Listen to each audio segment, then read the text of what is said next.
Sa kabila ng patuloy na pag-unlad ng ating bansa, may ilan pa rin sa ating mga kababayan ang nagsasabing hindi nila ito nararamdaman. Paliwanag ng ilang financial experts, hindi marunong mag-ipon ang ilan sa ating mga kababayan. Gayon din ang pagkakaroon ng kaalaman ukol sa pagpaso ng isang negosyo. Narito ang ulat ni George Bandola.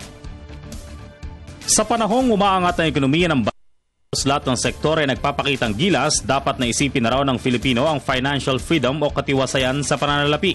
Sabi ni personal finance expert Randel Chongson, kakaunti pa rin ang mga Filipino na nag-iisip mag-ipon para sa kanyang retirement, health insurance at personal investments.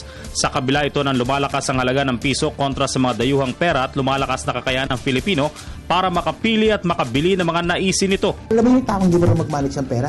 Ano yan hindi lang yun basta doon sa taong maliit na sweldo, pati yung taong malaking sweldo. Kaya nga Pilipinas, isa sa pinakamababang savings rate sa buong mundo.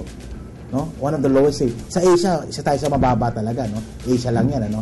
And then makita mo talaga ang baba ng investing, ang baba ng savings. Kaya ang daming problema, ang daming problema. Kaya nga ang daming tao may utang Sa kanyang librong No Nonsense Personal Finance, sabi ni Chongson, panahon na para pagtuunan ng Filipino ang kanyang kinabukasan, lalo pat hindi naman nagkukulang ang pamahalaan para tulungan ang mga mahihirap sa pamagitan ng mga poverty mitigating programs ito at government interventions tulad ng Conditional Cash Transfer Program, Kalahi Seeds Social Services Programs at Livelihood Programs.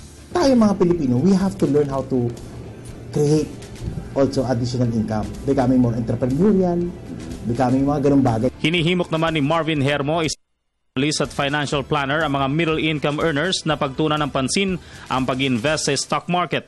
Malakas na raw ang capital market ngayon at kung maraming naghahangad na makapagnegosyo, ito daw ang magandang simula sa pamagitan ng pagbili ng stock o shares sa isang kumpanya. Hindi daw kailangan ng malaking pera para makabili ng shares. Lahat ba ng nag-invest sa stock market tumutubo? Okay, yun ang fear kasi. Oo, yun yung sa stock market. Kumpara sa ibang investments, pag nagpasok ka ng pera, hindi 100% sure na kikita ka or pwede ka rin mawalan ng pera. Kaya very important, pag papasok ka sa stock market, number one, alam mo yung pinapasok mo.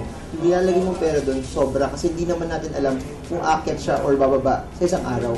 Pero, pag alam mo yung kumpanya ay kumikita, nag-expand siya over a long period of time, lalaki at lalaki yung stock price nun. Bukod sa lumalaking stock price, meron siyang dividendo na parte ng income ng kumpanya bumabalik sa'yo dahil investor ka.